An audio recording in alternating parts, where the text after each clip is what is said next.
Kia ora, talofa lava, bulavanaka, hi, and welcome into the CouchSide Sports Report, hosted by the CouchSide Network. Myself, Dylan, here with Simon. Sounded a bit familiar. We're both, we try and be, multicultural. Multicultural.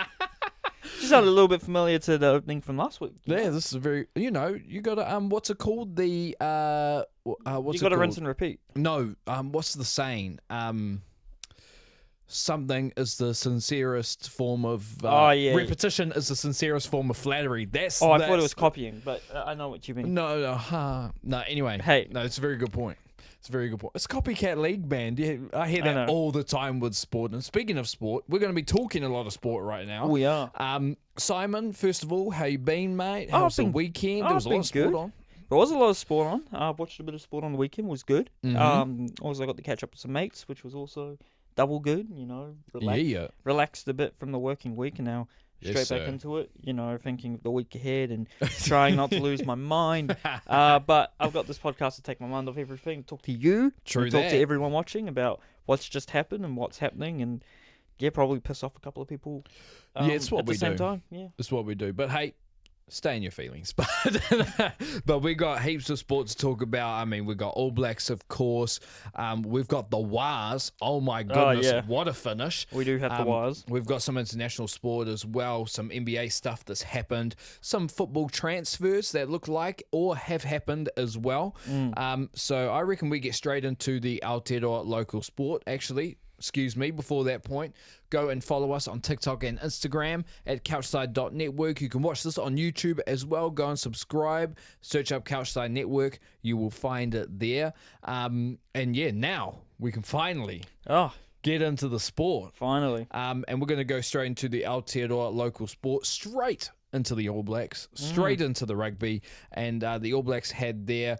And I actually got asked this question today. Somebody asked me, what's a dead rubber? A dead rubber? And I forgot what it was. Oh. I feel so dumb because afterwards I was like, what's a dead rubber? And they were like, it's a game that doesn't matter. I'm like, oh my goodness. How did you forget? I should have known. How did you forget that? I have no clue. God, I have no clue. That's the first 21 episodes into the podcast, and Dylan learns what a dead rubber is at the age of 25 years old. Can't lie to you, did think it was something else. But we're going to leave it at that. But the All Blacks did play France in the third test. They had already won the series. Yes. So we played I would say, a fairly rotated squad. It was quite rotated. France brought their best squad, at least on paper, that they could have with the players that they brought over. And the All Blacks ended up, I would say, squeaking out. The win 29-19. It was a very tough first half for us. We're actually down 19-17 in that first, in the first half. But the second half we played, I would say, a little bit better. Yeah. To get the win 29-19. Luke Jacobson, I feel sorry for him, man. Yeah. How are you going to get injured in a warm-up? Yep. Crazy. Especially after, it was the concussion in the final. Yes. And then he stayed out injured. That cameo, that concussion, I can still remember it in my head. Yes. Just him looking absolutely knocked out We've cold. talked about that on 2 episodes. That's how much we get. I know. It's a third episode now. There you go. Know how ingrained into my head it is. Very true. But he comes back. He's lined up to play. And what happens? Gets injured. He gets injured in the warm-up. So, hoping for the best for Luke Jacobson, because he is definitely the versatility option. Yeah, very, very big versatility option for us. in that back row for us. But in stepped Duplessis Kirifi to start at 7. Adi Savea moved back to 8. And Samipini Finau stayed at 6. And Dalton Papali'i. Well, he was already in the squad. But I'm going to mention him anyway because they're Blues player. Yeah, but Christian Leawilli was also brought in onto the guy bench I was thinking of. For Duplessis Kirifi because it was just the one loose forward on the bench. Yeah. I believe... No, sorry, it was the 2 loose forwards on the bench. It was Kirifi and Dalton, and then that changed to Kirifi and Leawilli, who was not... Dalton and Leawilli, because Kirifi... Dalton and Leawilli. This is how confusing it was at the time. Because I turned on the game 5 minutes to go and till kickoff, and they're like, "Oh yeah, Jacobson's not playing." I'm like, "What do you mean Jacobson's not playing? Yeah. He's the starting 8." But yeah, and then obviously the rest of the team, a lot of rotation. Yeah. Gonna have to remind me about who the front row was. I'm pretty sure it was De Groot. It was. It was Taukei'aho and Lomax. First appearance of the tour for him. Tuipulotu, Holland again in the locks. We just talked about the loose forwards. It was Fino, Kirifi, Savia. Yep. At 9, you had Cortez Ratama. At 10, you had Damien McKenzie. Because of some changes throughout the week. At 11, you had Sevu Reece. Yes, you did. At 14, you had Will Jordan. Yep. At 15, you had Ruben Love for his first All Blacks Test start. Yes, and sir. the midfield was Quintu Paia and Anton Leonard-Brown. Yes. And then on the bench, you had George Bauer for his first test in 3 years. You had Brody McAllister in his debut. Good on. You had another hooker in the form of, I want to say Fletcher Newell. Well, not a hooker, another prop, in the form of Fletcher Newell coming off the bench. And then, or was it Tossie? One or the other. Yeah, I'm going to double check this, but carry on. One or the other. Then loose forwards, you had, like we said, Dalton, surprisingly in the squad. Yeah. With Leo Willie. With Leo Willie. You had Noah Hotham as your scrum half cover with Geordie Barrett and Tawhatava Nawai. Barrett was brought into the squad after Rieko Ioane, who was originally named on the wing, was ruled out, and they had to chop and change everything. Yes, sir. That was a lot of changes to happen in the first half an hour, and it was Fletcher Newell off the bench. It was Fletcher Newell. It was a lot of chopping and changing. So yes, that definitely. We're not going to deny that didn't impact the way the All Blacks performed, but I cannot lie. That game made me a little bit concerned about our depth. I think it's also just a little bit what players we didn't have in the team, because we still had Ardie Savia in the forward pack, who's probably our most important forward, but we didn't have Tupou Vaa'i, which was, I think we really missed him in the lineouts. Yeah, definitely. I think we missed his just presence on the field, which was unfortunate, and obviously we don't have Scott Barrett with us as well. We didn't have him last test when we did play well, but we're still missing him. Yep. We have to keep that in mind. Although I'm a big fan of Taukei'aho, Cody Taylor not being in the squad, maybe also. Very true. Not having that veteran experience, that other, wise head in the forward pack, especially in the front row. And then in the back line, no Cam Roigard, which is obviously Cam Roigard is the best 9 in this country by a country mile. He's possibly the best 9 on the planet right now, if you're only counting fit players, because DuPont would have a word about that. True that. No Bowden Barrett, even off the bench. Even if D-Mac's starting, if you have Bowden on the bench, he can stabilise the game if Damien hasn't had a great game. And then obviously the wing pairings this year have been all over the place due to injuries, due to unavailabilities. Reece and Jordan on the wings, it's worked before. It was, it had its flashes. Jordan scoring once again. I think he's up to 42 tries in 44 games. He's death taxes and Will Jordan scoring a try. Yep. Let's just put it like that. Only got 7 tries before he catches Doug Howlett, which is crazy, nuts. Man. He probably becomes the first All Black to score 50 tries, unless something insane happens, and he doesn't. Touch wood, that doesn't happen. Exactly. And the midfield, I thought Tupai was fine. Leonard Brown, he's not played a lot of rugby this year, which is probably why that centre pairing wasn't as great as I think a lot of people were expecting. That's probably going to be like it was at the Chiefs. Yeah, it's probably going to be the first choice centre pairing at the Chiefs next year. Yes. But I think Leonard Brown just needs more rugby this year. And then Ruben Love, I thought had some great moments and definitely had a little bit more of more than Jordan. When he plays at fullback, he was looking to break through the lines. He was trying to find those gaps, and he was trying to create a play. Jordan's a guy where he will only do it if the gap is, very obvious. He's a little bit... Will Jordan is... you can call it conservative. I would call it a little bit more cerebral. Yes. Cerebral in the sense that I think Will Jordan... I'm not saying Ruben Love doesn't think the game. No. You're not an All Black if you don't think. Exactly. But you can kind of see the slight difference there in play. But like you said, I think Ruben Love had great moments. I think we've said on this podcast before as well. If Ruben Love can can improve his decision making. Yeah, he's a starting fullback for the All Blacks, at least in my opinion. Which is tough when you've already got Will Jordan there as well. Exactly. You have Will Jordan with a very high rugby IQ, and then you have someone like Ruben Love who's just got that explosiveness. Yes. And he's more of a playmaker, I guess you'd say, than Jordan in terms of trying to break through the lines, offload the ball to someone, create a gap. Yeah. It's two different fullbacks, and obviously Jordan has the ability to play on the wing if he needs to. Ruben Love has briefly played on the wing, mostly for the All Blacks. Well, I guess people look at explosiveness and go, oh, that'd be great on the wing. Oh, that's the thing that's going to catch your attention on the screen, but also you've got to win the game. Exactly. So, but watching that, part of me was like, okay, I kind of understand the people saying, oh, chuck Ruben Love on the wing, but he's not going on the wing in a first-strength team. Nah. And I think you'd have to, like, really go through your options and struggle. Like, if we're up into, like, the second test against South Africa or Argentina, and, like, we're not happy with any of our wingers, and Will Jordan's playing at fullback, like, sure, maybe chuck Ruben on the wing. Maybe give him a crack. Maybe give him a crack. Like, I don't think it's the worst possible thing, but I feel like that's a break glass in case of emergency thing. Yeah. I think you keep Love at fullback, and if you're going to play him in another position, you play him at 10. Because we need more 10s. Yeah. He's played a bit for the Hurricanes. That decision-making is probably hindering him a bit from that being his best position right now. Yep. But if he does improve that, then what's to say he can't? Because you look past the next World Cup, where's Mackenzie going to be? Where's Bowden going to be? Where's Richie going to be? And who else is going to be there? Ruben Love's probably, honestly, right now at the top of that list. Who's your starting 10 after the next World Cup? It's probably Ruben Love, because who else is there right now? Yeah, Ruben Love's going to come up huge, and his development's going to come up huge after the 2027 World Cup. But it's great to have him here. He did have some great moments. Yes. But like, for an example, with the decision making, there was a chance he had going down the left wing. He throws an offload, boom, it's a try.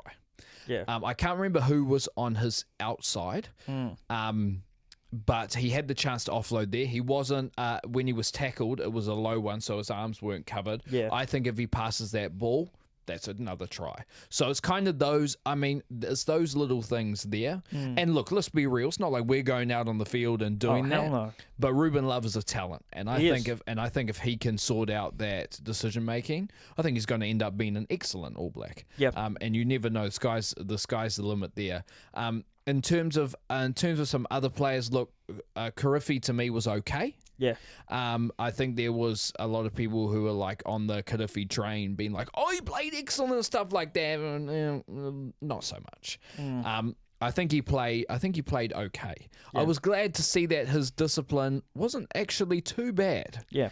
And it didn't necessarily take away from his game. But I think he had an okay performance. But like you said to me before we started recording, this is his third test. Yeah, so, it's his third test, and the first two were appearances off the bench. And like I'm not gonna badmouth him or anything, obviously, but he played. It's not what this is for. He played to the level he needed to play it. Yes, we'll say that. Yes. It wasn't anything like out of the ordinary or anything like extraordinary or unextraordinary, but he still put in the shift. But if we're looking forward who our strongest loose forward trio is, he's probably not in it. But that's not a disservice when the person in front of him is Ardie Savea. Yeah, exactly. And unfortunately, he's not as good at the blind side as someone like Tupou Vaa'i or Wallace Atiti, or as good at number 8 as someone like Wallace Atiti or Ardie Savea, because he only plays... Or Leo Willie as well. Or Leo Willie. And there's other players in those 6 and 8 positions. But yeah, like, it wasn't... I didn't have any real criticism, but I didn't have any real, like... Positive. But he's proved that he can play at the All Black level. That's fine enough. It's another option for us at open side. And like you said, we need to improve our depth. And, the more minutes he gets on the pitch, theoretically, the better our depth will get. Yeah. And also, I know you said you were a little bit concerned about the depth in this All Blacks team. But keep in mind the amount of players we currently have out injured who didn't even make the squad. No, yes. This is not our first choice depth in some positions. There's no Peter Lakai. There's no Sam Darry. There's no... we haven't really seen Caleb Clark, have we? No. Who are some other players? Tamaiti Williams hasn't really played. Very true. Or he hasn't played at all, actually. He's been ruled out. I am missing other players I can't think of because there's about 5 or 6 they've named. Tuangafasi is on that list as well.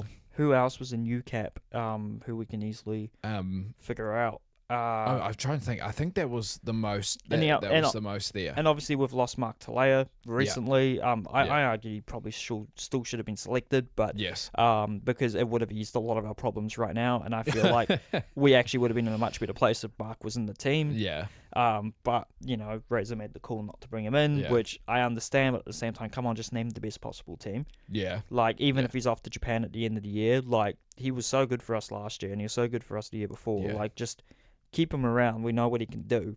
Yeah. And speaking of players who played well, Fabian Holland still, another 80-minute shift from him. That dude is coming strong. I know our lineout was not as good this week, but that's because we lost Tupou Vaa'i. We didn't have the free locks in the lineout, and also we did have slightly more inexperienced hookers feeding the lineouts. Yeah. But he was still very, very impressive. He's only 22. He's played back-to-back 80-minute tests against France. So very big future. Is he starting against South Africa in 2 months' time? I think it's very likely he probably is. Especially if Tupou Vaa'i at blindside is the long-term move, at least for this year, heading into the next World Cup, which I'm more and more excited about. I'm very happy. I just need to make sure we have the good enough depth on the bench, like a solid hybrid lock forward guy who can maybe cover both positions instead of having Fino and another forward come on with, can technically cover lock. But you're really bringing off one lock and moving Vaa'i there, or bringing on Vaa'i and putting in Fino. I will say this, for these rugby championship games, because we'll be playing top teams, I think Patrick Tuipulotu has sealed a spot, at least on the bench, when Scott Barrett comes back. And I think that improves our depth there as well. It does immensely, Yeah, so I think Patrick Tuipulotu's got to be on the bench, and then you have I would say I think then you have probably Luke Jacobson, who's the words out of my mouth. Yeah, who's the what's it called? The versatility specialist, the utility. That's the word I'm looking for. In a Chiefs team, full strength, he plays open side. When Satiti's injured, he plays number 8, and we know he can play number 6. So with him and Tuipulotu on the bench, that's perfect. In an ideal world, we'd have another guy like Vaa'i who can cover lock and forward. We don't have anyone from knowledge right now who can. We have had in the past. But just trying to think of any potential guys. You'll be really, really young guys, which probably not even thinking for the next World Cup or the World Cup after, your likes of Cam Christie and Ollie Haig, who are, tall, loose forwards who have played lock. You could throw, if I'm not mistaken, Cullen Grace played lock? I think very briefly, but he would be an undersized lock. But that is a good shout. If we need him, he's there, and we know how good he can be. Can't believe he has already been capped for the All Blacks, and it was almost 5 years ago. And he's only 25, 26 now. He's probably thinking to himself, when the hell am I going to get a second cap? That's a good point. All of the other players who came through, you'd argue, how are they playing as much as they were? He probably would. But shout out, quick, we've got other players to cover, but just following up the forwards, Adi Savia, good as usual. Just what he does, bro. Even at number 8. I will say it probably wasn't his best game, but also Adi Savia either plays excellent or very good. Yeah, that's his level. It's insane. There's nothing below that, and also I think this is his first game of the year at 8, or first major game of the year at 8. So he's probably just adjusting to that change a bit, which is crazy to think. But he's actually playing at open side at the moment. But shout out to Brady McAllister making his debut. Was a bit nervy when he came on, but then he redeemed himself at the end by scoring a try, which put us ahead, which was great to see on his debut in his, his place at the Chiefs. I don't know if he's from Hamilton originally, but no, he's a Christchurch guy. He's a Christchurch. That's right. He went to Shirley Boys. That's right. He's Christchurch Boys. Christchurch boy, not Christchurch Boys. But in front of Chiefs fans who he's played for this season. Great for him. And then looking at the other teams, Hotham looked really good off the bench. I thought Hotham looked great. And I think it proves that both Ratma and Hotham in an All Black situation are both very good off the bench. Yes. But they just have to find that consistency to play as that well when they're starting. I did actually say to you, I think I was texting you through this, Cortez Ratma has had good moments. Yes. And don't get me wrong, that kick over to Will Jordan, to be able to recognise that is excellent. Yep. But I did message you and say I low-key thought Hotham played better than Ratama when Hotham came on. Yeah. So this, I mean, we have excellent. I mean, Cam Roygaard's there, but we have excellent competition at halfback, and I think we have some great depth there. So and we've got more halfbacks coming through. Like Finley Christie's still around. I don't know if he'll get caught up again, but he's there if needed. You have Whakatava at the Highlanders, who is also still there, and you've got other much younger scrum halves throughout the league, who just haven't had that chance yet, which could come very soon. I know the Highlanders seem to have many promising scrum halves all at the same time. Yes. Save some for the rest of us, but, I mean, we'll talk about the under-20s, but just throwing a name out there who I thought had an excellent under-20s tournament at scrum half, Dylan Pledger. Dylan Pledger's been very much talked about. That's another Highlanders guy. Supposedly on his way from the Highlanders, to the Highlanders for next season full time. But also one of the mini scrum halves who played for the Landers this year, James Ashcroft, has ended up at Auckland's NPC team. Yeah. And I'm thinking that scrum half depth at the Blues, I mean, we still have Christie, we still have Funaki, and we still have Knock. But if one of those was to leave, he's probably coming in as a third choice if he's decided to move up to Auckland. But we do have I haven't written these down, but we do have 2 Blues transfers to briefly talk about once we're done with this. Yep. But moving on to the rest of the team, performances for the All Blacks, like just players to note, we thought we played well. Yeah. Obviously, Jordan scored maybe a little bit quiet this week compared to the previous 2, but you can't complain. Jordan quieter scoring a try, so And Ruben Love, we talked about. Damien McKenzie, it was an average All Blacks game for him. Nothing crazy. Looked a little bit out of place at times. I'm going to keep saying it. He's not a 10. He is a fullback, bro. Which is really annoying when you have, Jordan at fullback, and when you also have now Ruben Love at fullback. It's like we can't play Which is why fullback. He's the perfect impact player. And I'm going to keep saying it. And, he was the impact player for the first 2 tests. Apart from the first one, we got to play at fullback and played very well.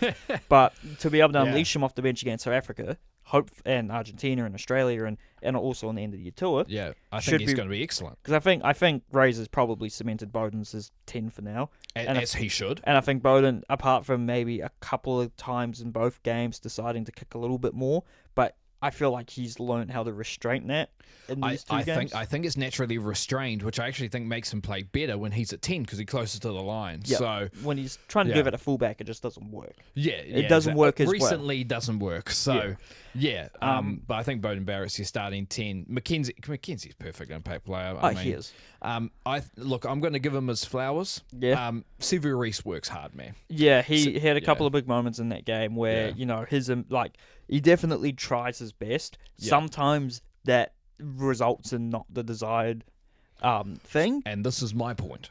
Yeah. I think it's more than sometimes. And this is why I think that Reese is not an All Black starting winger. But it's also the catch-22 is it's what made him an All Black. Yeah. Like he has all the intangibles there. He works hard. He's a fairly quick guy. Yes. He does those unseen things on the wing that needs to be done. Yeah.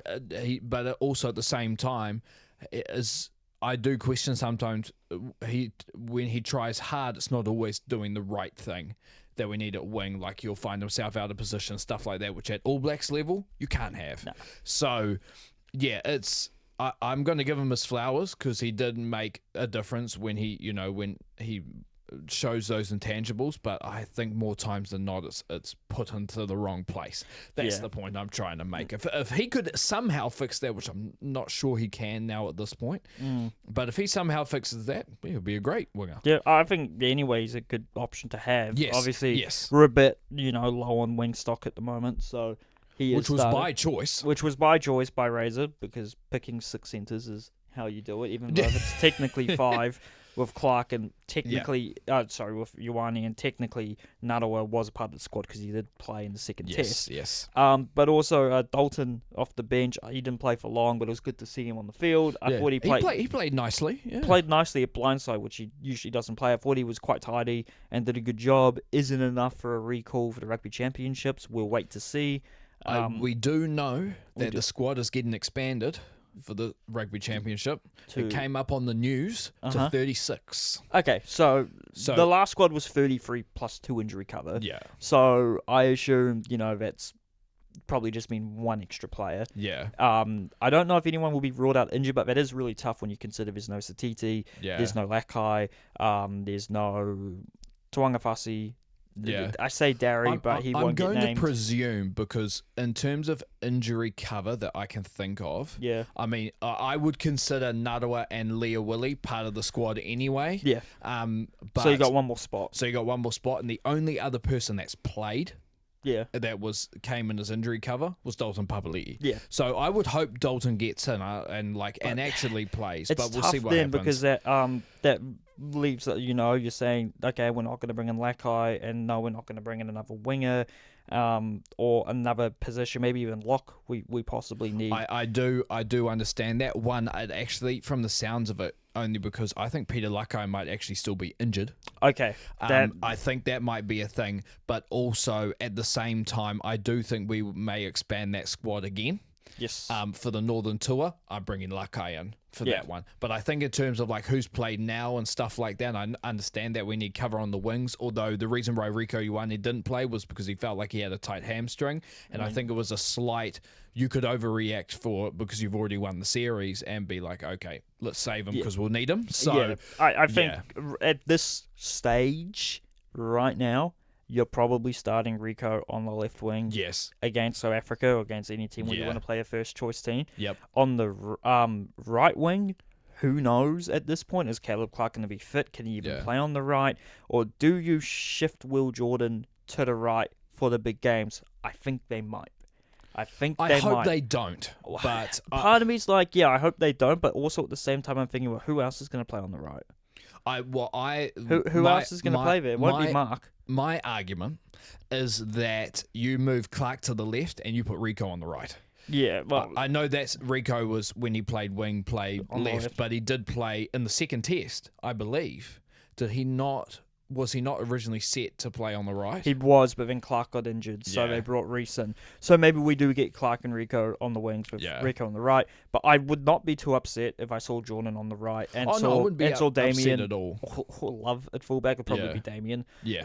But I think that's what you go with. I'm starting to lose track of thought of what exactly the point we're going to make here. But look, we did to finish it off. I mean, I am concerned about one other thing, and that's with our centres, which I'll briefly mention soon. But look, the All Blacks did get the win. Yes, we did sweep the French team. I think the French should applaud themselves for the team that they brought over, because they came to play. The French played a lot better than I think anyone expected. Yeah, which made me concerned about our depth, because it didn't look as dominant as I thought it would against their depth. Yeah, and their depth as well. So, but shout out to them, a couple of really good players who, some of them have played Six Nations this year.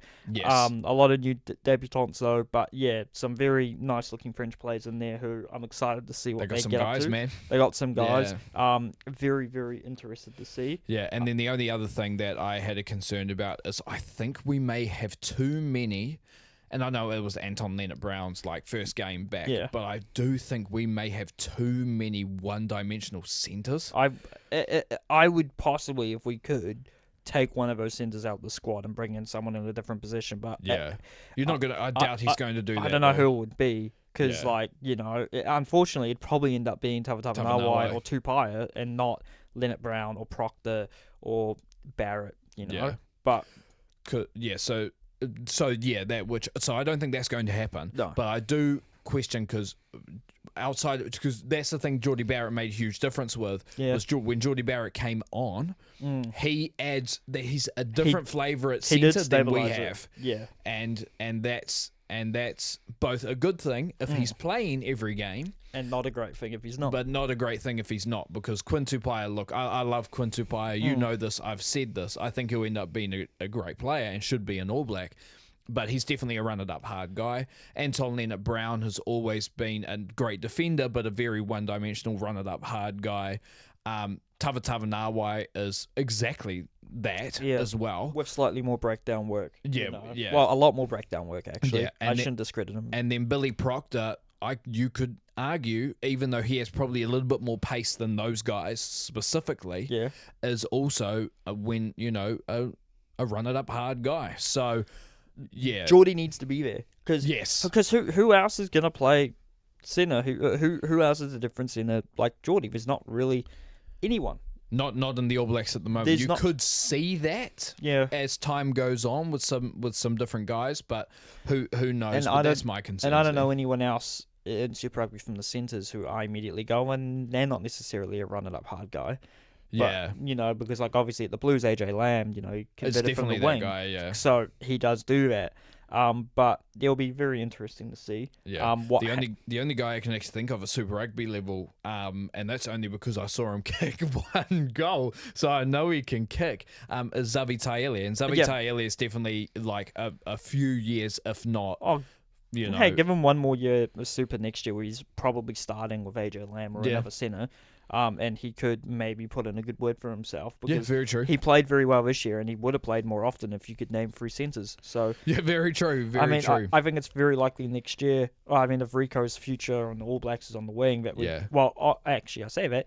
Rico's not at the Blues next year. Yes, because he's at Leinster. But the All Blacks, a month away before their next test on the 17th of August, which is Sunday morning, in Cordoba against Argentina. They play Argentina again in Argentina a week later. And then you got the South Africa tests at the beginning of September. Yes, sir. Then we've got Australia home and away. Home test is here in Auckland, and I believe the away test is in Perth. I could be wrong.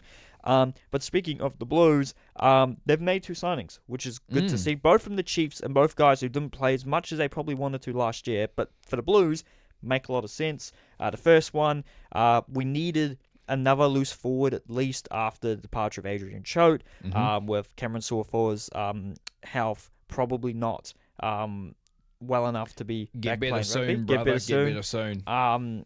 So we've brought in the Chiefs' young 20 or 21-year-old loose forward Malachi Rampling. He's former U20 international. He played 1 game for the Chiefs last year.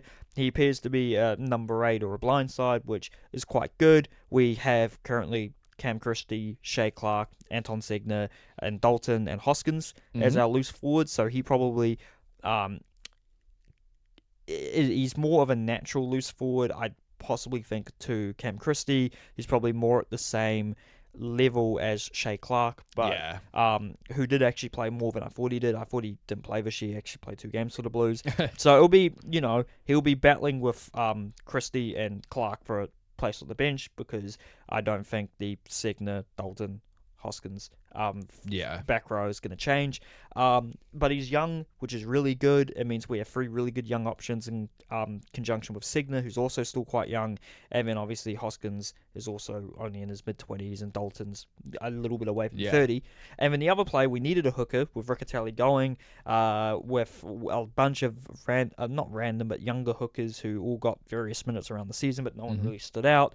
And also with my initial pick for the Blues, in the form of Ioane Moananu moving to the Waratahs instead, we've gone with the Chiefs' 3rd choice Bradley Slater, which, due to injuries to both Takiaho and McAllister over the season, did start a few games for the Chiefs. And a lot of people have said when he first started Super Rugby, his accuracy at the line out was not great, but it has improved quite a lot. And he's turned into a bit of a veteran for the Chiefs, despite being 3rd choice most of the time. So that's very good. He probably starts over Eklund because he's younger. And, Eklund is getting a bit older, although I do still love Kurt Eklund because he showed up when no one else did. True that. And, eventually lost his place to Riccatelli, who was just a much younger, hungrier hooker when he came in. So good to see 2 signings in the Blues. We still need more signings. You could argue that we possibly needed another loose forward, but that'd be more of an experience loose forward, because we really only have Dalton and Hoskins.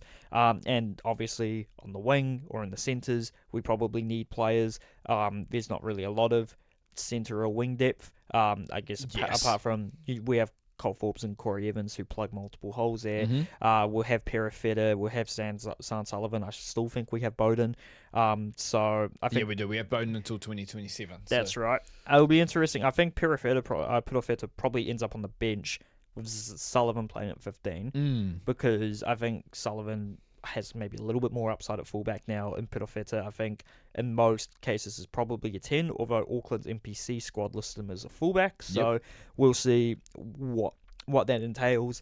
And then, the Blues, the wings, you have Clark and who in the sense, do you put AJ Lamb there and have someone else with Zavi Taeli, or do you keep Taeli, Lamb, and on the wing, who goes there? Is it Cole Forbes? Probably from the looks of it at the moment. Or if you have AJ Lamb there who partners Taeli, it's probably Corey Evans. exciting It's signing going to for be the Blues. interesting, yeah. I'm excited to see if anyone else gets signed. And also the Auckland NPC team, which got announced today. Today, very, very young team. A lot of youngsters, like guys like Rico Simpson, who played last year, but he's still very, very young, playing very well for the NZ U20s. And then Peyton Spencer back for, hopefully plays a bit because he's mostly been playing with the Sevens team. So hope to see him play a little bit more. Also just in the forwards and the backs, lots of young players just in that team, like Shea Clark, Anton Segner, I think some other younger locks and some younger props as well. I think younger players in every position. So and both hookers, Millennium Sanrevi and Swanee Vakena, both very young hookers, both playing for different super teams. Yes. Which is a bit annoying, but still got him. Very true. Funnily enough, one of those props, one of those young props, Sika Pole, played a nice segment, played in the under-20 World Rugby Championship final for the Baby Blacks and got red carded. Oh, God. Yeah, so we'll move on to that. So the under-20, our All Blacks, our Baby Blacks, they played South Africa in the World Rugby Championship final for the under-20s, and unfortunately took the loss 23-15, and I can't lie, I watched a little bit of the highlights of this game. It looked exactly like the World Cup final did in 2023. Oh, yeah. Red card for what look, I get it, especially at an under-20 level. You're probably trying to teach those guys, but it was for a shoulder to head from Sika Pole. But I think there was the mitigating factor of the South African falling down. Yeah. So he got a yellow card originally, and then it got reviewed, and then they turned it to a red, which I think was a little bit rough. South Africa actually, I think, ended up getting a yellow card anyway. Very similar, once again, like the 2023 World Rugby Final, but they played great, man. I got to give them credit. South Africa take out that final 23-15. A little bit of revenge for them after we beat them in the Under-20 Rugby Championship. Yes. I think we beat them by 3 points. Yeah, it was a close one. But yeah, look, proud of the Baby Blacks, man, for getting to the final. There's definitely some talent there. I mentioned Dylan Pledger before. He was awesome. Also, Mosese Basin. Yes. He played great the entire time. Rico Simpson, who looks very similar to a Geordie Barrett type of player. We're talking I'm pretty sure Rico Simpson, we're talking a 6'5" guy. So, so I might fact check that, but he looks like a pretty tall guy playing. I think they said that. He looks great as well. It was just unfortunate that South Africa, who seem to have the Christchurch gene when it comes to a final, keep it a low score and we're winning. So fair enough. It's pretty tough, but proud of those Baby Blacks, man. They went into a good effort. Went into Europe and put their best foot forward. Our best performance at that tournament in a while, so it's good to see we've still got it. It was the first time I think none of France or England had won it in a while. So props to South Africa for beating them to the punch. True that. But yeah, hopefully we'll be back next year with another young team, although I'm sure a lot of the guys in that team have probably aged out for next year. There'll probably be a few who come back who are still of age for that tournament. So we'll see what happens, and it will be held in Georgia next year. So it will be good to see, cool to see. And moving on to the NRL, where oh boy, I'll just quickly go over the results which came before the Warriors game. Was the last game of the round. The Dolphins, another big win for them, 43-24 over the Cowboys. Classic. That's what they do. Bad game, really good game. Bad game, really good game. Then you had the Sharks beating the Roosters 31-18. The Panthers a 30-10 win over the Rabbitohs. The Raiders a big win for them, 40-16 over the Eels. The Bulldogs 20-18 against the Dragons. That was a last minute as well. And the Storm versus the Seagulls 18-16, a rare home loss for the Storm. And then the West Tigers, again, this was Lock Adam Dewey scoring the winning field kick. He used to be a half, so it doesn't really count, to win 21-20 over the Titans. And then we come to the Warriors Knights game, which I watched bits and pieces of this game because of the timing. And we started off very good, but then I feel like we just kind of got stuck, not being able to do anything. Yeah. Still struggling with no Luke Metcalf, and various other players injured. And no Mitch Barnett. Not the greatest game defensively from Dallin, which is unfortunate because he is prone to not being the best defensively at Yes. times, and in bad games it is apparent. But we were down at some stage, and then about 5 minutes before time, it was 14-14, and the home team, the Knights, do nail a field goal to make it 15-14. And the next 4 minutes, the Warriors are just trying to move up, and it gets to about a minute and a half before the 80, and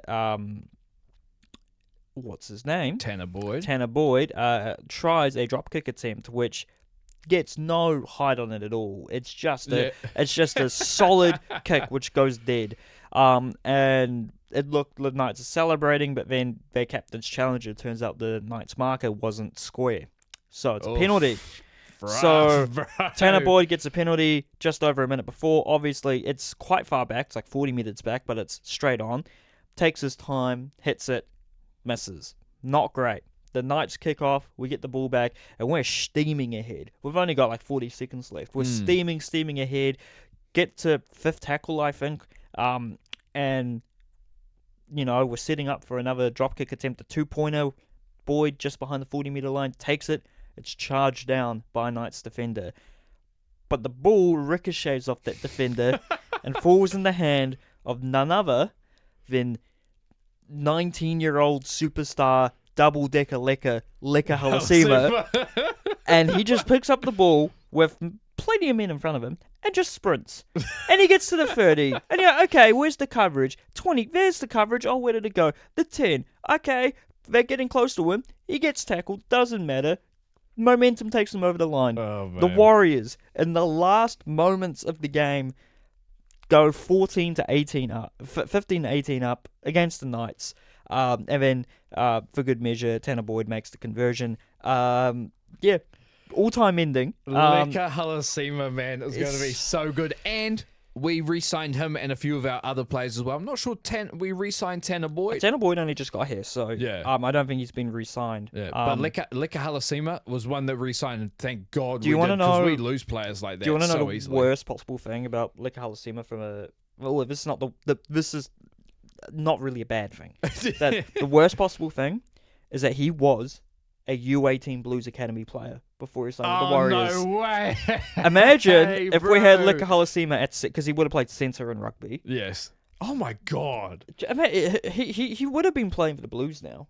Like you would have hoped. I need to check. Can you? I'm going to double check. He was a U18 Blues player, and there is something else I want to talk about as well with that Warriors game. But I'm going to check I need to check the size.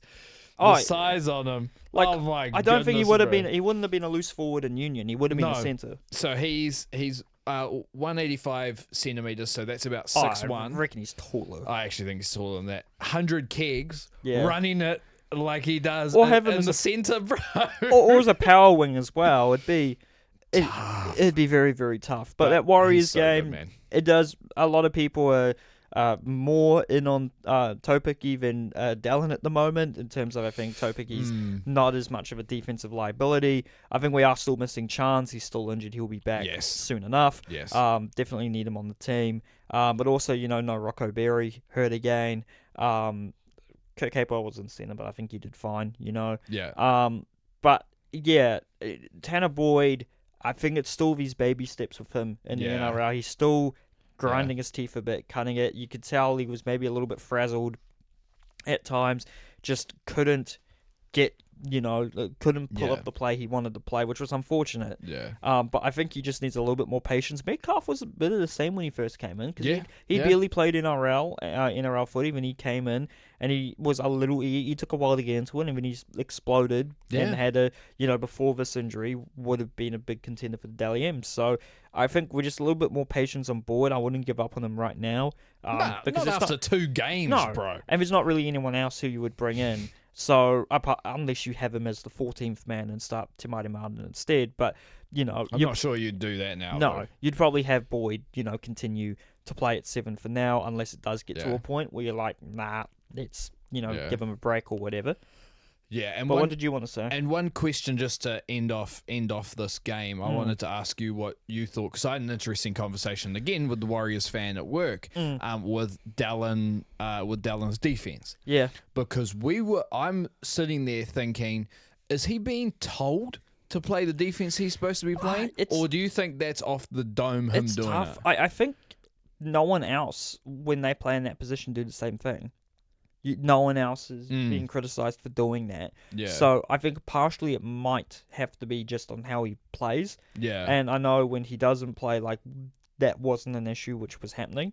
But again, like, do you try and coach? He's almost, you'd be fairly close to 30, so I don't know if you can train that out of him. It's tough.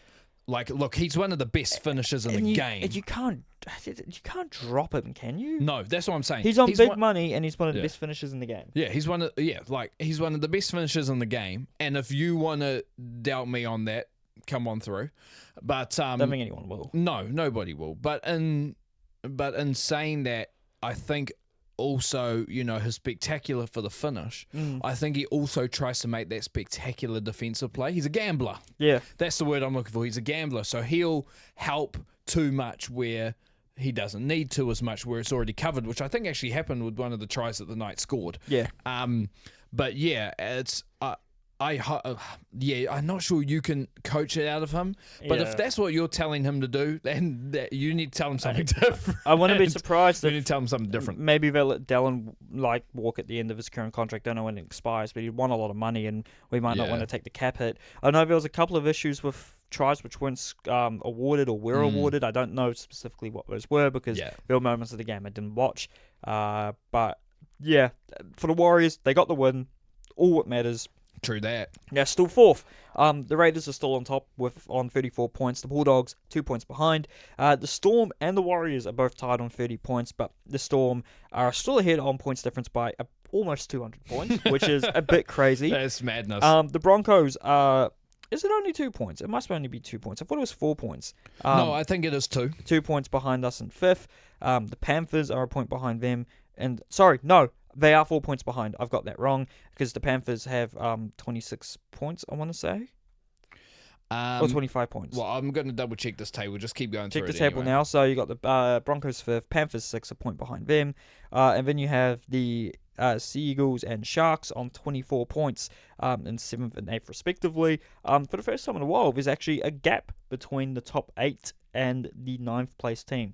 How many points are the Broncos on? Oh, a little bit. So the Broncos are 4 points behind the Warriors. Yes. So they're on 26. The Panthers are a point behind the Broncos in 6 with 25. Sea Eagles and Sharks, like you said, are both a point behind that on 24. And then there's a 2-point gap to the Dolphins, who are 9th. Yep, it's the first time in a while, this season, that there's been an actual point gap between 8th and 9th. So the Sharks actually have... Yeah, the Sharks have a gap over the Dolphins. The Dolphins are just having a couple of good games in a row away from maybe testing the Sharks. And the Dolphins are 2 points ahead of the Roosters. Titans still bottom on 14 points, 2 points from 16th. The Warriors host those Titans on Saturday at 5 p.m. Other games of note include the Roosters hosting the Storm, the Panthers hosting the West Tigers, and the Bulldogs hosting the Sea Eagles. Yes, sir. And moving on to the NZ NBL, to its grand final, Dylan. Unfortunately, no Tauranga Phi, but the Wellington Saints took on the Southland Sharks in Wellington. And what happened? So we had the NZ NBL, of course, grand final between the Wellington Saints and the Southland Sharks. Yes. In Wellington. We both said we wanted the Sharks to win. It'd be the upset story, stuff along those lines. The feel-good story. Unfortunately, that did not happen, but the Southland Sharks did keep it close. It was 88-83 to the Saints. It was the Saints' first title win since 2021. It's actually their 13th title. They have been pretty successful. They were very, very good last decade from memory. Yes. They just won every year.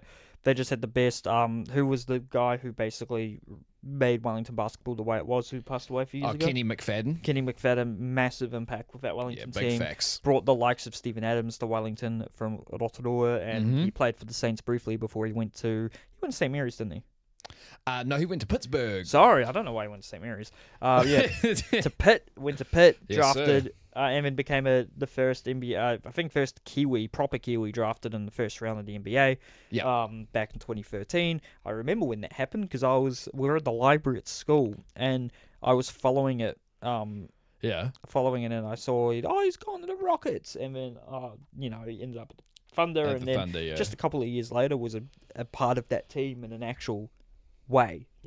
Actually playing for the Thunder and starting for them and making playoff games. It sucks that 2013 draft class outside of Giannis gets quite a lot of flack. From people because Steven Adams has made a fantastic career for himself. Adams, if you redrafted it, he probably goes higher. Yeah, absolutely. Because you're taking him over Anthony Bennett. Facts. and you're probably taking him over the Rookie of the Year winner from that draft class, the guy from the Sixers, the guard. Yes. Michael Carter-Williams. Yes. Story of empty stats, man, honestly. But we are getting off track. We are a bit. Yeah, so that is the most titles. They're 13th by a single team with the former Auckland Stars. Huge throwback. And second with 9 titles. Hiram Harris was the Grand Finals MVP. Had a 20-point game. I think had 10-plus rebounds. Big player step up, man. That's what he did. He was awesome. But shout out to the Southland Sharks, man. They had a fantastic season to get here. Excellent. Josiah Alec, their one of their imports, was just voted the fans MVP. I am very sure he will be, if he's not already, the MVP of the league and deserves to be. But shout out to the Saints for winning that NZ NBL Grand Final. Hopefully he's played his way into a Aussie NBL contract. Yeah, I would hope he has. Because I don't think he's played in the Aussie NBL. No. And it'd be a nice, genuine top league for him to play in, because when you're not talking about the NBA or the G League, there's a couple of leagues around the world. You have a lot of guys in Puerto Rico. You have a lot of guys at the various EuroLeague teams, or even in Europe, but not at a EuroLeague team. You've obviously got China, and then you have Australia. So the Australian NBL. So you do see a lot of good guys who just can't get into the NBA, or they're not getting the minutes they want in the G League, and they come to Australia and they put themselves in the window, either go back or be someone like Bryce Cotton, who spends his entire career there, becomes a legend in that country, and an Australian citizen. Is he? Yeah, I'm pretty sure he's an Australian. Is he now? Because I thought that was an issue that he couldn't. Yeah, well, if he's not, he probably should be. Yeah, I think it was an issue that he should have been, and he was going to play for the Boomers. That's right. But it never happened, and I think he may have given up on it, and he is, I think, probably in his early to mid 30s by this point. Sure but hey, I hope he has a great year at Adelaide with Montrezl Harrell, if he's not suspended for too long. I don't think he will be. But then we move on from that to the A-League friendlies. A-League's not starting up. Nice dramatic pause there. Not starting back up to October, but the Wellington Phoenix, and their first high-profile friendly in a while, welcomed Welsh/English, because they play in the English system, Hollywood team, because they're owned by Mr. Ryan Reynolds and Rob McElhenney. Yes, Wrexham. And despite the fact the Phoenix had very little senior players available for this game due to injury, they did sign a striker from Nigeria, whose name I don't have written down. I think he had a very good league in season last year in Syria. I think it was 15 goals. Yeah. They had a very, very rotated team starting, and then they rotated the entire team for the second half, and it was basically their reserves team who plays in the Central League.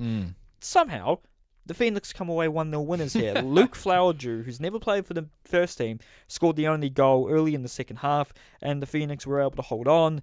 Great result for them. I know they've got a good crowd, so probably, and I know the tickets were not fairly cheap, so they definitely got a good payday, although Wrexham would have taken a lot of that, obviously. But a good friendly for them. They'd be happy with the result. Bit of an up compared to what did happen last year, with a fairly disappointing season, no playoffs for the first time in quite a while. And they have their first Australia Cup game of the season on Sunday night in Perth against the Perth Glory. Auckland FC, on the other hand, who have announced a couple of departures, which we knew which were happening, the likes of Scott Galloway. Although Tommy Smith came out of nowhere, we weren't expecting him to leave. He's gone back to England to be closer to his family, which you can completely understand. It's a very, very far away place to be from with a family. So, thanks for the service, Tommy. You did very well, a lot better than everyone expected. Big thanks. But we need to sign the centre-back stat. We face tomorrow... when this podcast is aired, tonight against West Coast Rangers in Whenuapai at Free Taylor Park. I don't know if I'll go to that, but it is just up the road for me. I think it might just be a little bit too cold for my liking. It is, yeah. If you see us doing like this or something, it's freezing. This is the first time I recorded the podcast where I have felt a bit chilly, but we don't want our equipment to overheat, so very true. We had to do that. But their Australia Cup game is against Gold Coast Knights on the Gold Coast next Tuesday night, and I believe they're also going to play the Brisbane Roar in a friendly over there. They're going to stay a bit longer and play them. We then move on to the netball. The netball. The ANZ Premiership Elimination Finals on the weekend. The Mainland Tactics getting the win over the Central Pulse, 57-52, booking them into, I believe... Well, no, I think if they win this grand final, it will be their first ever ANZ Premiership title, and they'll face the Northern Mystics on Sunday at Trust Arena at 4 p.m. Are we trying to get to it? If you're free, I'll see. I think I can go to that. I'll just have to tell Mum I won't be home in time for dinner. Say less. But if you're free, because you're usually a working man on a Sunday, you're very true. Well, I will update you on that. But it's just up the road from me, Very true. I'm more than happy to go and do want to go. But speaking of netball, New Zealand netball, about 2 hours ago, fresh off the press, voted to update their eligibility laws, which will allow players based overseas, for example, Grayson Nweke currently, to play for the Silver Ferns. I believe it will just be based on an exemption thing where players get exempted, probably based on how important they are to the team. So it's good to see for them, because NZ Netball was struggling a bit with losing a couple of players to Aussie because better standard of play, more money, more attention. You kind of can't ignore it. NZ Netball deciding was probably the best to, not close it off strictly, allow players to be selected. I think it's a not a unique case, but it's a specific case where they do have to go, we need to allow our best players who are in Aussie to play for us, or else we're not going to be able to name our best team. So, you got to. I guess it's a case of you got to do what you got to do. You got to do what you got to do. But it's. I mean, rugby's been having this conversation for ages. Yes. We'll see what happens with that, but New Zealand netball, like you said, I do feel like they probably had to do this, and now they've done it. So we'll see how the landscape of local netball changes, because it will. Let's not lie, it will. But it's going to be, it's a good thing that we'll still be able to get our best players for, playing for the Silver Ferns and stuff like that. And I don't think they'll go too out of the box with it. I don't think they'll let everyone go to Aussie. It'll be like they'll be reasonable with it, at least at first. Yeah, there'll definitely be more rules behind it than we know. Yep. And moving on to the NRLW, and we'll just catch the Warriors, unfortunately going down in Newcastle to the Knights 36-20.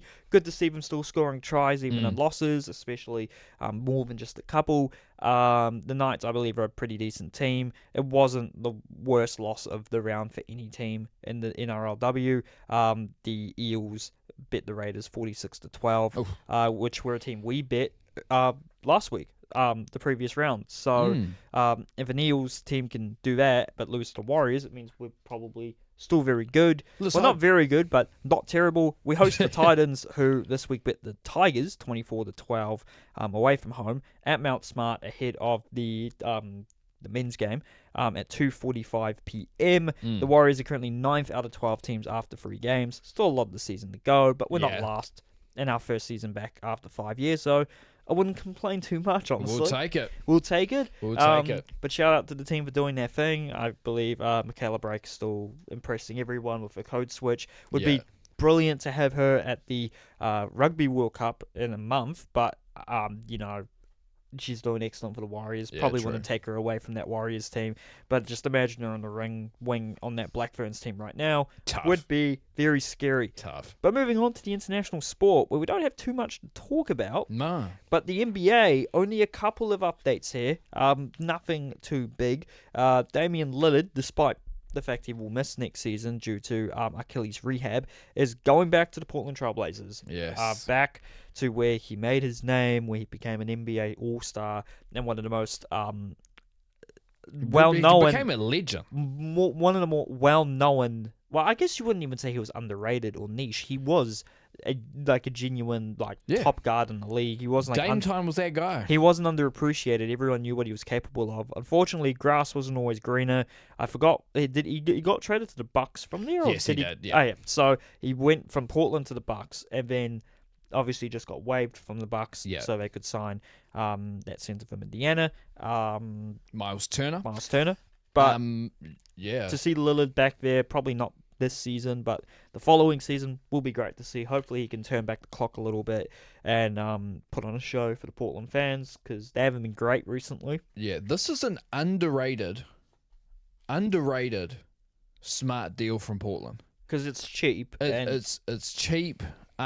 It's a good player, and you'll still be a good player once he comes back. Yes. I don't think he'll be that same player, but he'll still be a good player. And they've actually built up quite a good young core. Yes. Denny Avdia's been playing great there in Portland after being in Washington. Tomani Kamara looks a great defender. They still have Scoot Henderson if he can unlock that potential he had. Absolutely. Still. They've got a nice young core down there. And also they've got Chinese Jokic, Yang Hansen. That's a good point. Very excited to see what he can do. Very, very excited. So they've got a good young core down there, man. Yeah. So Damian Lillard there, you never know where those guys could go, what they could learn from him. I think he signed, it was either 2 or 3 year deal. So it was a short, cheap deal. Yeah. So I'm glad to see Damian Lillard back home. Yeah. Let's say that is home for him. And then also the other thing that happened in the NBA is Bradley Beal. I had a good transition. It was going from a good young core to a very geriatric core. We have the Los Angeles Clippers, who have managed to get Bradley Beal. He agreed to a contract buyout with the Phoenix Suns, and he signed with the Los Angeles Clippers, joining the likes of Kawhi Leonard and James Harden, Russell Westbrook. Russell Westbrook's in Denver, but you've got James Harden. Paul George isn't there anymore, right? Nope. You've got Ivica Zubac. He's not geriatric. No, he's not. But it looks like Los Angeles Clippers are first team all walking sticks. That's what you said earlier, and you're very proud of yourself. No. Well, I say that because there's going to be people who listen to this that are older than that and be like, "What are you talking about?" He's only 34. It's sport, bro. Yeah. Calm down. But, look... Well, he's not 34. But. Look, the Clippers building a very, like we said, it's more of a win-now team. Yeah, we'll see if it pays off for them, like if everyone can stay fit and, very true. Put on a good effort. But that's it for the NBA, and we move over to the international rugby very quickly. Yes, sir. We go to Eden Park, funnily enough, where Samoa hosted Scotland, going down 12-41. This was nowhere near a full-strength Samoan team. A lot of guys who only played club rugby this year in New Zealand were involved in this game because all of their top guys from Super Rugby had all committed to play NPC and were unavailable and won't be unavailable for the Pacific Nations Cup, which is a bit concerning for Samoa because I don't know how well this team will do against Tonga. And there's only, out of them, Tonga, the USA, and Canada, I think that's the other teams, 3 of them will qualify for the World Cup from this Pacific Nations Cup, and one of them will go to the repechage. Wow. So we'll have to wait and see if Samoa can avoid that. I think they will when they play Canada, because I think they're better than Canada and they'd probably beat the US as well. But Tonga, we'll see what happens. I don't know how experienced their team would be. Yeah. But also, speaking of the World Cup, I don't have this written down, but Namibia's World Cup qualifying streak has potentially been snapped. Yes. Zimbabwe, for the first time since 1991, have qualified for the Rugby World Cup. Shout out. Beating Namibia in the Rugby Africa Cup final. They were very good last year. I believe Zimbabwe are on like an 18-game winning streak. Really? Yeah. I never knew that. They were undefeated all of last year. They beat Namibia last year where it didn't really matter because it wasn't for World Cup quality. This year they did it. So shout out to Zimbabwe. They did what Madagascar couldn't do and beat Namibia in the year which qualifies you for the World Cup. Yeah. Madagascar fallen off a cliff, not in this tournament anymore. 13 years ago, were beating Namibia, I think, like 48-45 in their capital to win the Rugby Africa Cup. But massive result for Zimbabwe. I know they'll be very much trying to get every single potentially eligible player, which will be a few in South Africa, there'll be a few in Europe, and there'll be a few in Australia. Yep. So they'll be trying to get a lot of those guys. Some former Zimbabwean-born players from the Wallabies in particular, 2 of their greatest, George Gregan, David Pocock. So they're great players of Zimbabwean descent, available for the taking. Maybe not a Gregan or a Pocock right now, but no. in the past there has been. So Namibia still got a chance in the repechage. Obviously, Hong Kong bit the UAE to qualify for the World Cup a week or two ago. Yep. And I believe the UAE will face someone or they're in the repechage. We'll talk about that closer to the time. Yes, sir. The other results, an Argentinian 15, thrash Romania 52-14 at home. Canada going down at home by Spain to Spain at 23-24. South Africa a 55-10 win over Georgia. Although my coworker who is South African said I was hoping we'd beat them by 100, and I'm disappointed we didn't. That's not what the South African team does, though. I was like, you still won by like almost 50. She's like, not good enough. They've got to learn how their South African team plays, man. Come on. Yeah. Argentina, big win over their neighbours Uruguay 52-17, and the US at home in Washington go down 5-40 against England. Saving the most important of these tests to last, Australia hosted the British and Irish Lions in the first test match of the Lions tour, only going down by 8, 19-27, but this was plagued by poor officiating, mostly poor TMO. Yeah. I don't know specifically, but a lot of people were very upset with what calls were made. Yeah. I think mostly against the Wallabies. This will give the Wallabies a lot of, not hope, but confidence heading into the second test. Yeah. In front of 100,000 people at the MCG. I'm going to try and actually watch this game because I was out on the weekend, and all I could kind of watch the screen if I was on an angle and I was 2 meters away. But I'm hoping that the Australians can pull out the bag. I want a good series here. I want the third game to mean something. I kind of want the Aussies to win this whole thing. The Lions have been very dominant in the midweek tests. This was definitely their biggest test yet. Yeah. And they have been talking a lot heading into this tour, and I think they do just need to be shut up a little bit. That's what the Northern Hemisphere does, man. I know, it's all talk. But you haven't won a series since 2013. Like, yeah, it's rough. You drew with us, luckily, and you lost to South Africa to a 57-year-old Mornay Stain. So, chill.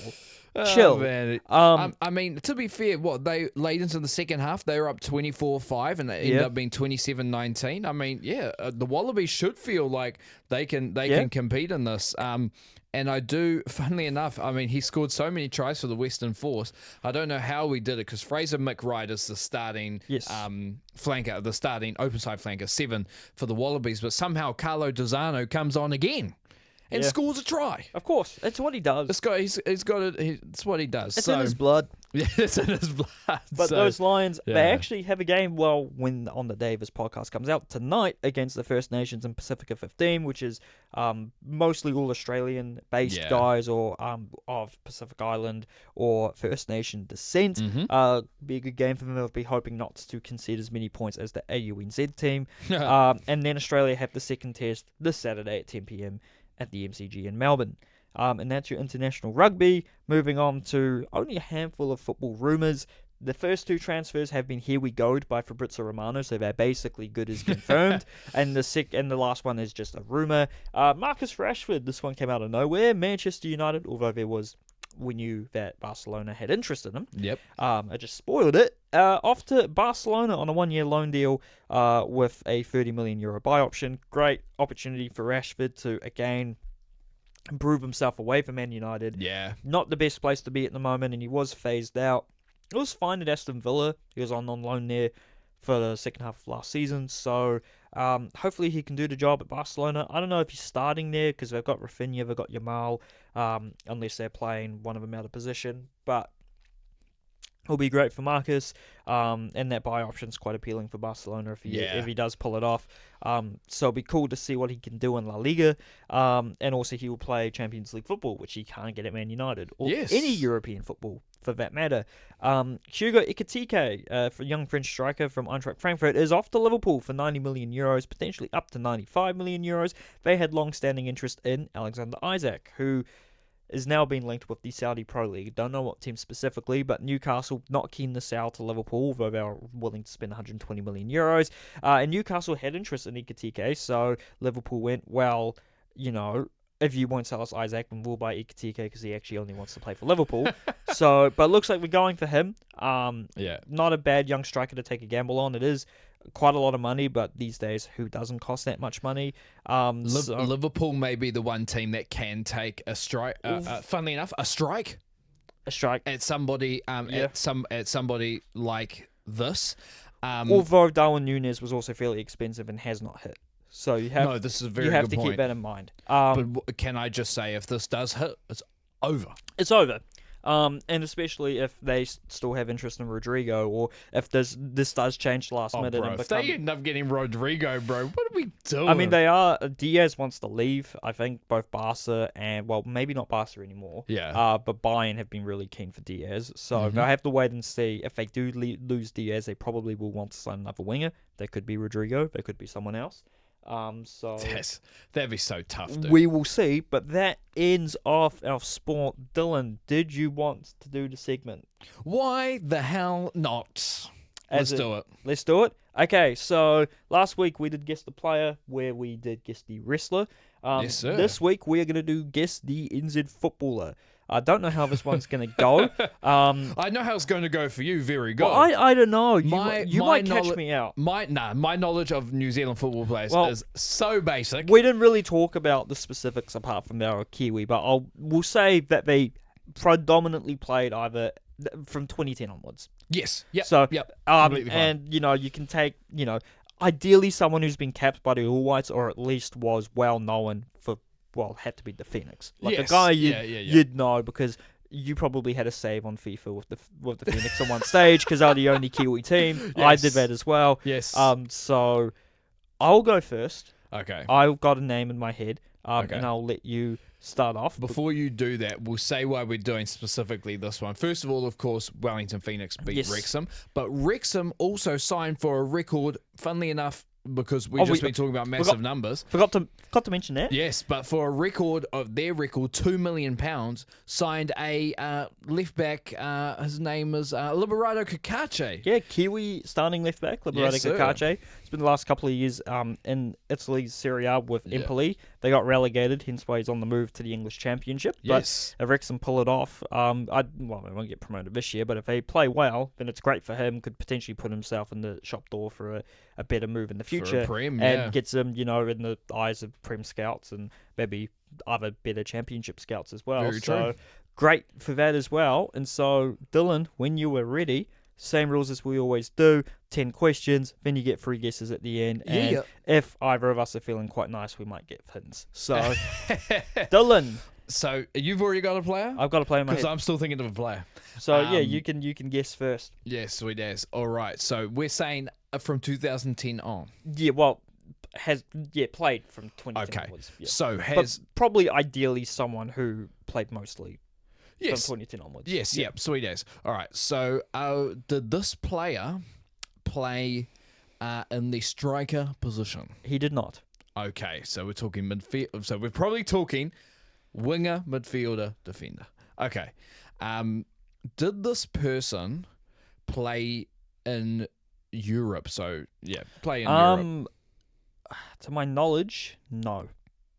Okay. Yeah. So we're saying that this, and you can count this. If they did, it was very brief. Okay. And it's not. It's not like they went and played in a top league. You know what I mean? Or played there for long. Yes. Okay. It would. Yeah. Sweet. I'd have to double check actually, but as an overseas, sorry, we're not counting Australia as in terms of overseas.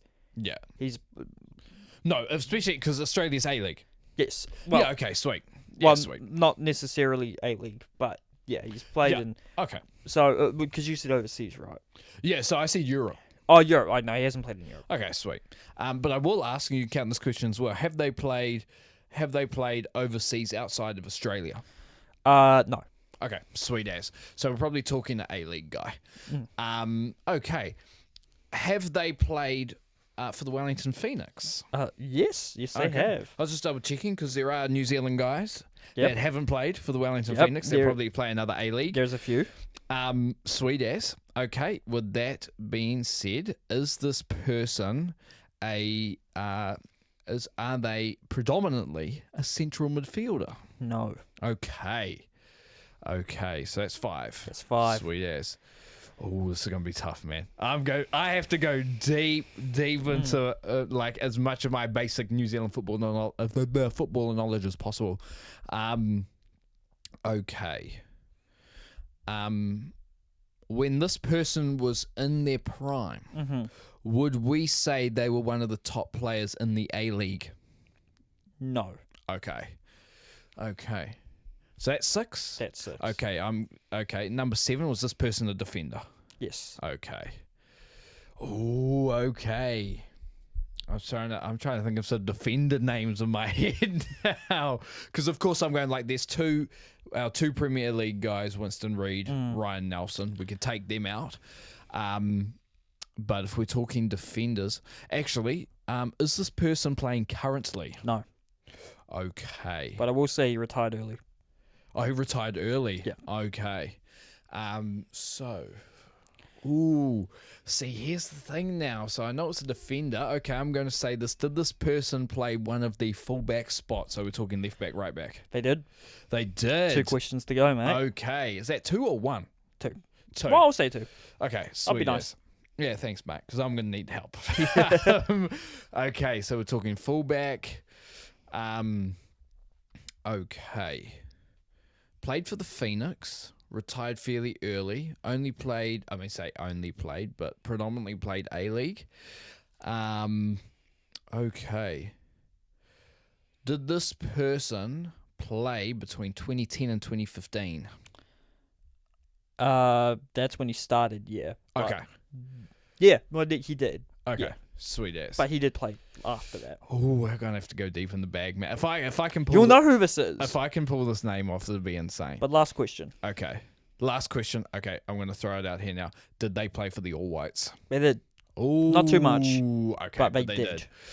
Oh, okay. So fullback, played for the All Whites, but didn't play for as long as probably they should have. Predominantly A-League guy, did play for the Phoenix at some point. Just think back to Phoenix fullbacks from the past decade. Honestly, I can't. Honestly, it's the one Phoenix fullback you'll remember.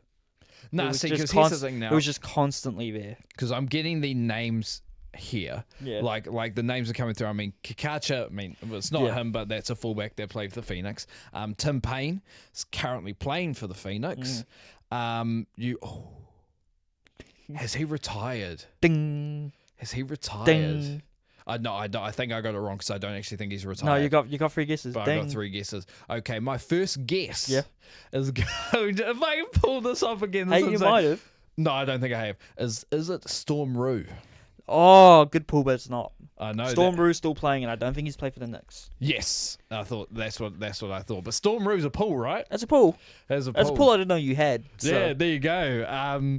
Storm Roo was a guy that would always, because only a respectful Kiwi would do this. When you play manager career, you only coach New Zealand. Yeah. Storm Roo was always on the selection. I'm like, who's this guy? But he has a cool name. Yeah. Storm Roo. I'm gonna give you a hint. Yeah. This guy only played in the A-League for the Phoenix. Okay. But basically a one-club man. Yeah, one club man. Oh, see, I'm still. I'm probably gonna know this name, but all the new ones are coming up. Funnily enough, this guy's now playing central midfield. Lucas Kelly-Held. Oh yeah. Lucas Kelly-Held, who I think will be a great player, by the way. Hopefully. For the All Whites, although I think he's really being primed to play centre back. Yeah, he's like 6'6". Yeah, he's 6'6", bro. Yeah. Like I watched some of the Phoenix Wrexham game. I'm looking at this dude going, bro. Because I knew he was 6'6", and he's got a brother as well that plays goalkeeper, Albie. But I was like, dude, this is tough. Yeah. It's tough. You still got 2 guesses, bro. Yeah. I have to go deep into the fullback knowledge. Just think, I'm going to play as the Knicks on FIFA 19. Who are my fullbacks? Oh, no. That was the one game I didn't play. Oh, FIFA 18. Or FIFA 20. Once again. Oh, man. Or even FIFA 16, 17. FIFA 16 was my first FIFA game. I know that's late in the game. Yeah. But FIFA 16 was my first one. Yeah. Just one of the fullbacks. Oh, man. Nah, I'm not going to get it. I'm going to have to pull it. I'm going to have to pull a name. It's not in the name you'd know, but his middle name is Ferenc Puskás. Oh, yes. Oh, no, I can't remember his name. It's genuinely the most random name ever. It just says normal first name, Ferenc Puskás, then his last name. That's crazy. Yes, I remember this point, but I don't remember the player. I'm going to just guess that I know it's not this guy. Yeah. But it's a pull anyway. And I think he actually scored at a World Cup. So I know it's not going to be a defender, but I'm going to pull his name anyway because it's the name that keeps coming up in my head. But I'm going to guess Shane Smelts. It's not Shane Smelts. Is it Smelts? Eh? Smelts. Yes. Yeah. And one more hint for you. This player, very famously, in a post-match interview against Melbourne City, swore on live TV. Of course he did. Saying, if I quote it, like, it's fucked. Because I think he got caught doing a handball when it wasn't really a handball. And you let Archie Thompson know. Oh, funny, man. I'm so stuck. He also retired to become a barber. We may need to go and get a cut from him, mate. I think he moved to Brisbane. Oh, of course he did. Well, he did actually where his last club was. So he retired from the Knights and then moved over to Brisbane and opened up a barbershop. Who is it? I'm going to have one more guess. I know I'm not going to get the name. I'm just trying to His think of all-whites names. appearances were quite early in his career. Yes. I did think that when you said he retired early. But they were, like, he wasn't bad. I think he was rampant by injuries. And I'm going to cheekily ask a question. Yeah. Was this guy at the World Cup in 2010? No. Okay. He would have been quite young. I'm trying to think of more fullback names for New Zealand. Possibly started off as a winger at first, but I think it was very brief. Yeah. Oh, because even I'm thinking of like you've got guys like Francis de Vries now. You've got what's it called? That's actually the only fullback I can think of, to be honest. Starting with F. So his middle name was Ferenc Puskás, and he started with an F. His name does not sound very Hungarian. It sounds white. Yeah. Well, as in white, I mean just like Frank. English. No, not Frank. Fred. No. His last name starts with F. Sorry. Oh, his last name starts with F. Oh, nah. I'm gonna be so stuck when I hear this name. First name starts with L. LF. You were trying so hard, I just can't get this name. LF. You know what? I'm gonna just try a random LF combination. You're not gonna get it. No, I'm not gonna get it. I'm gonna Luke. No. Oh, damn it. But I'm gonna make up a name anyway. Luke. Just go with the goal scorer from the weekend. Just go with Luke Flower. Oh, yeah, I could, to be honest. No, but no. I'm gonna think of a creative name. Oh. Liston Florstein. Liston Florstein. Great player in his day, but it's not him. I was thinking, and you'll know this guy. Oh, of course. Because he was just always in the next squad. Who's that? Louis Fenton. Oh my God, yes I do. Oh my God, no, I forgot about Louis Fenton, man. You're probably going to get me, because you'll find someone who I can't think of. If you can think of someone, you don't have to. I've got a player in my head, but I need to double check his name. If you can do that, and then we can check if he fits the criteria, like, is he a Kiwi, and did he play after 2010 predominantly, and then we can go for it. We can... Yep, very true. Gonna try and make up the time here for everyone. Very true. Hope you're all doing well. Louis Fenton. Oh my God, I should have got that. How did I not? Oh, I did not know that was. I forgot that was his middle name. Yeah, it's a bit crazy. Oh man, I forgot that. What the heck? Anyway, I'm trying to find this guy's name and I can't find it. Come on, you can find it. We don't have much time. We need to have dinner. No, I know. I'm hungry. I know. I need my Nando's, Dylan. Yeah, of course you need your Nando's. I think that's what I'm gonna have for dinner. Oh man. What the heck? Haven't had Taco Bell in a hot minute, but it's probably not the best thing. In a hot minute. Genuinely have not had in ages. Is this Taco Bell? Yeah. Oh man. I ate kind of shit on the weekend, so I don't really want to have Taco Bell this weekend. I hope you guys are just enjoying this little chat while Dylan tries to find this player. Like, we can... Oh man. You can, Nah, I'm going to find him, man. You're going to find him? Are you sure he was a Kiwi? Yes, I'm very sure. How about I just try to guess the player before you find them? Go for it. Okay, so did he play for the Knights? I think he did. Okay. I think he did. What position did he play? That I know of. Sorry, is he a defender? No. Is he a midfielder? No, he's not a defender. He's a midfielder. Okay. The guy that I'm thinking of Kiwi, is a play for the midfielder. Knicks. Lots of options here. Yeah. Yeah. I'm going to put this out there. Did move around a little bit. Is it Michael McGlinchey? No. Is it? Well, he wasn't Kiwi, but you may have mistaken him for it. Was it Vince Leah? No. I do know that he's not a Kiwi. Oh yeah. I'm just giving myself unlimited guesses here because I'm going to try beat you to it. Yeah, go for it. Is it Kiwi Knicks? Couple of Clayton Lewis? No, great shout. Where's he playing at the moment? He's not playing anywhere. Yeah, there you go. Because he got caught in the MacArthur betting scandal. That's right. Oh my god. So not playing anywhere at the moment.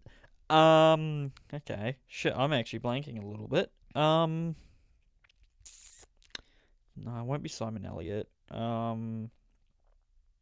Kiwi. Simon Elliott's a pull. It's a very deep pull. Yeah. From the it's not Alex Rufer because that's not really super duper niche. Nope. God, I'm actually kind of struggling here. You know, with what, central midfielder? Yes. Okay. That I know of, central midfielder. Okay. Yes. Redenton? Oh, great pull. No. Not Redenton. Okay. No, it's not Redenton. Jeez, Louise. Yeah, I wasn't going to make it easy, mate. What? James? The guy's last name was James? No. No, I don't even think he played for the Knicks. God, not McGlinchey. Oh, you said he moved around a bit. Okay, that makes it. Yeah, he did move around a bit. Not Rojas. No. And Rojas, he's a winger. Yeah, okay. Yeah. But moved around, has moved around the A-League or moved around... A-League. Okay. Yeah. Oh, jeez. Shit. Who was a Kiwi midfielder? I know McGlinchey played in a few places, but it's not Michael McGlinchey. No.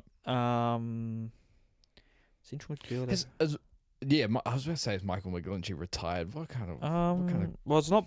Barber moved around, but it's not Barbarouses because he's a striker. No. Which, can I just say, I really wish Barbarouses would have stayed. Yeah, it wasn't Durante. He's a defender. No, he is a defender.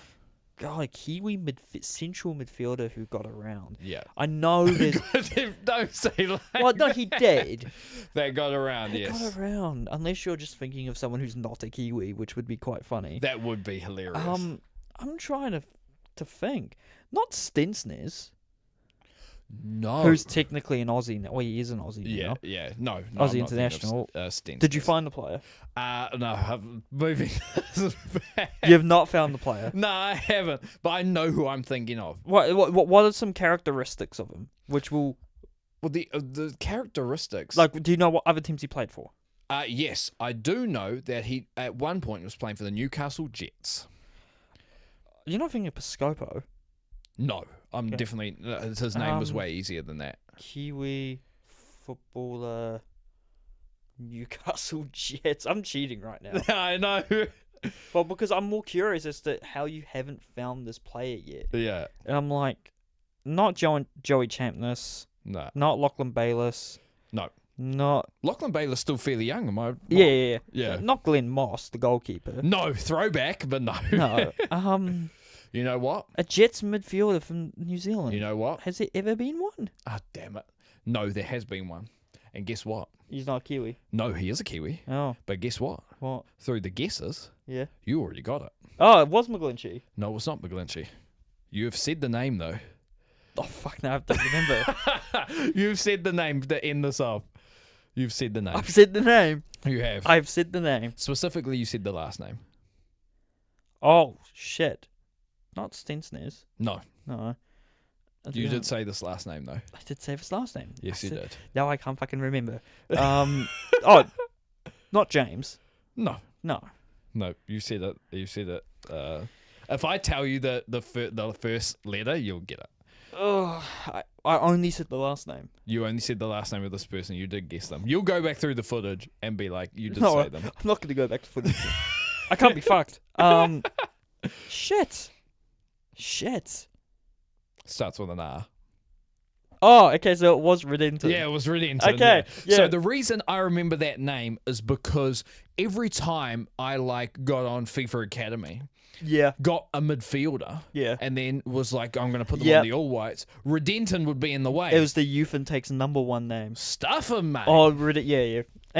All your regions would be called Redenton. Yes, yeah. It was crazy. So I was like, I knew it was Matt. Matt Redenton, Yeah, I knew it was Matt. I was like, damn, who was it? But it ended up being Redenton. Great pull. Honestly, more niche than Louis Fenton, because Redenton did not play much at the Knights. No, he didn't. So that's why. But also, Fenton ended up at Lions FC in Queensland. Yes, he did. He's playing there at the moment. So there you go. But there's a very rough that gets the player. Your one was great.